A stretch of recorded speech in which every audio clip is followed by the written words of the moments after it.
This story didn't happen to me, but I got involved. One morning, I was scrolling through Craigslist, just browsing, when I spotted something too good to be true. 45 free laying hens. Healthy. Great breed. Must go ASAP.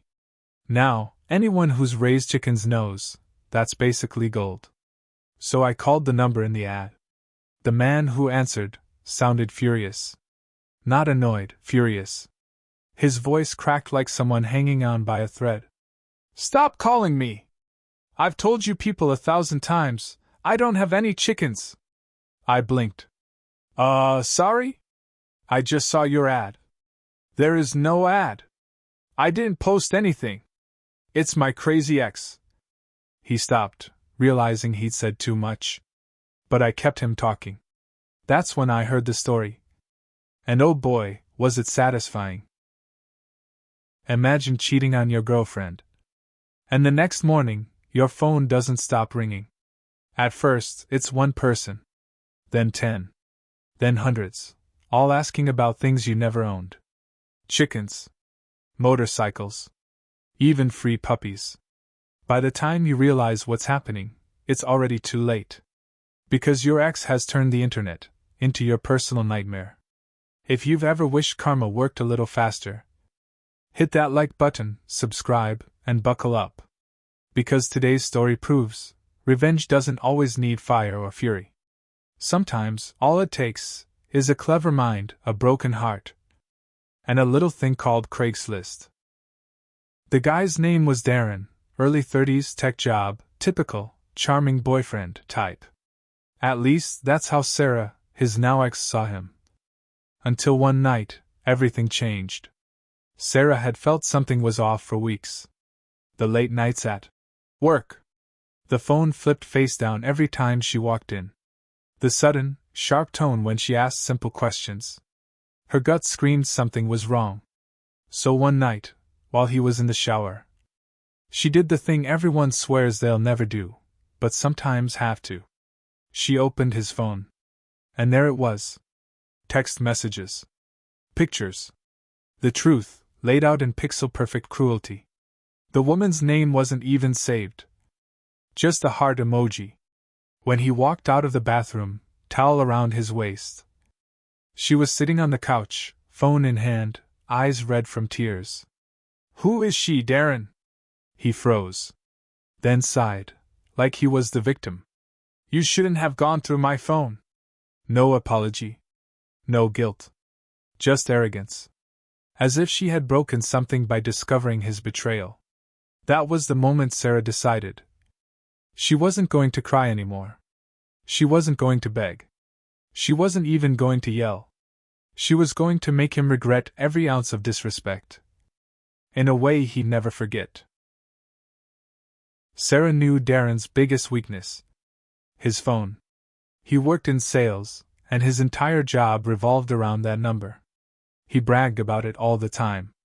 I can't ever change it, he'd say. Too many contacts. Too many deals lined up.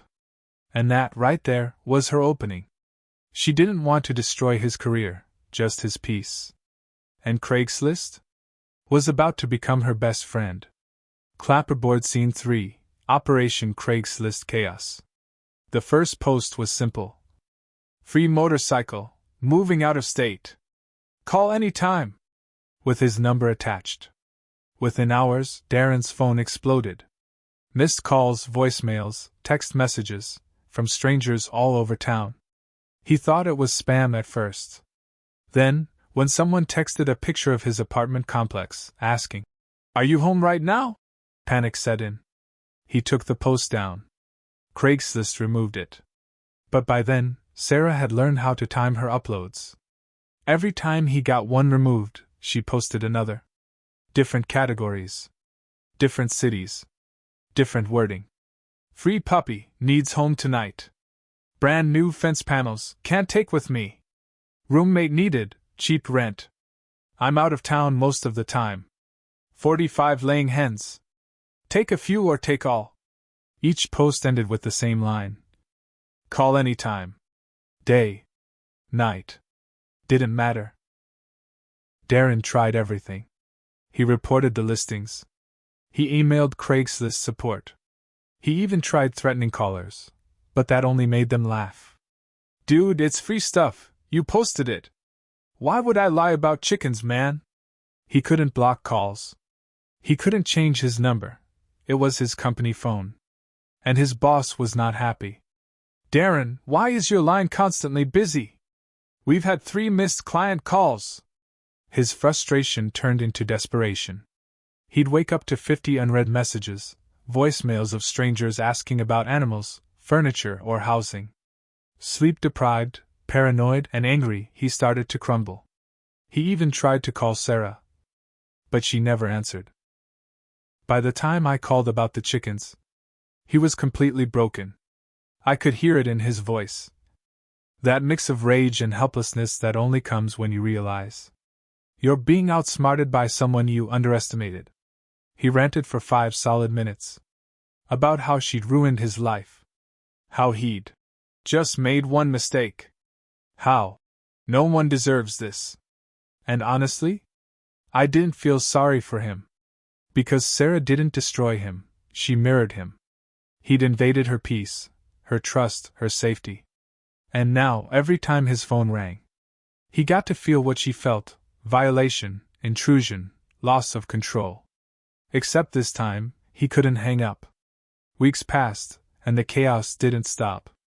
Sarah became something of a legend among her friends. They'd check Craigslist like clockwork, laughing at the latest listings. Free hot tub. Must pick up tonight. Wedding dress never worn. Call ASAP. Darren eventually stopped answering calls altogether. He started missing work deadlines. He grew paranoid, thinking every text was another setup. And slowly, his shiny, confident facade cracked. He even tried to go to the police. But what could they do? Posting free chickens isn't exactly a felony. So the calls kept coming. The messages kept pinging. And Sarah? She slept like a baby. Months later, the storm died down. The posts stopped appearing. Sarah had moved on. New city, new number, new peace. And Darren? Well, he still couldn't change his phone number. Every now and then, a random call still slipped through. A tiny ghost of karma, reminding him what happens when you break someone who trusted you. The universe has a funny way of reconnecting things. Especially when you deserve a little disconnect. When I hung up after talking to him, I realized something. Karma doesn't always need to be dramatic. Sometimes it's just poetic. He spent months being interrupted, harassed, and misunderstood. Exactly like how he made her feel when he lied, gaslit, and cheated. Sarah didn't destroy his life. She simply returned the favor, one phone call at a time. There's something deeply satisfying about justice that doesn't scream. It just rings. Over and over, until the lesson sinks in. Because sometimes, revenge isn't about rage. It's about balance. And Sarah? She restored hers perfectly. If this story gave you chills, smash that like button and tell me in the comments. What's the most creative revenge you've ever seen? Don't forget to subscribe for more true, emotionally charged Reddit revenge stories every week. And remember, cheaters may lie, but karma always calls back.